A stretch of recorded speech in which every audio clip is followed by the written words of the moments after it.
Exercice 26, page 113. Question 1a. Lorsque la sonde de Cassini-Huygens passe à la distance h égale 287 km de la surface de Vénus, elle se trouve à la distance DSV égale RV plus h du centre de Vénus, RV étant le rayon de Vénus et h l'altitude. L'application numérique que l'on obtient est donc que la distance SV vaut 6,052 10 puissance 6 le diamètre, le rayon de Vénus, plus 0,287 10 puissance 6 l'altitude h exprimée en mètres. Cela donne 6,339 10 puissance 6 mètres pour la distance S entre le satellite et Vénus, entre la sonde et Vénus, le 26 avril 1998.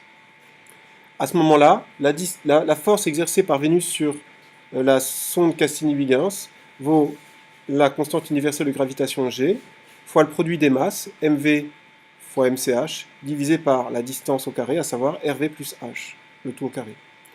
Question 1c.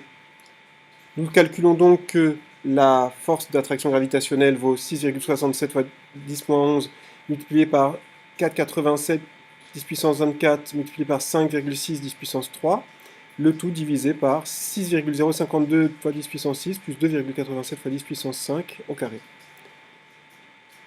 Nous trouvons que la force d'attraction que Vénus exerce sur la sonde Cassini-Huygens est de 4,5 10 puissance 4 newtons. Le résultat est exprimé avec seulement deux chiffres significatifs, car la masse de la sonde Cassini-Huygens n'était connue qu'avec deux chiffres significatifs.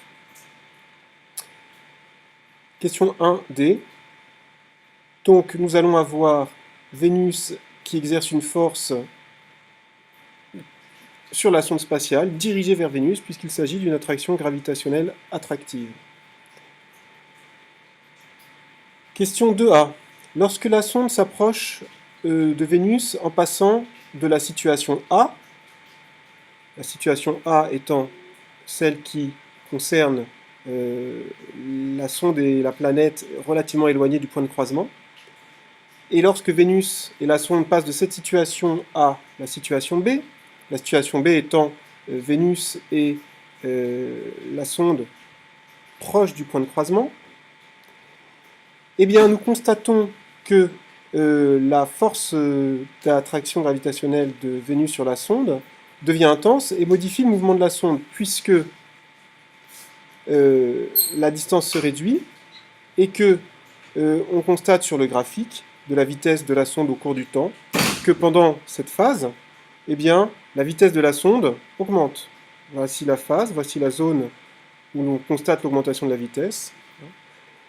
Et nous pouvons donc, pour la question de B, affirmer que sans Vénus, la sonde ne subirait aucune force et aurait, d'après le principe d'inertie, une trajectoire rectiligne et une vitesse uniforme.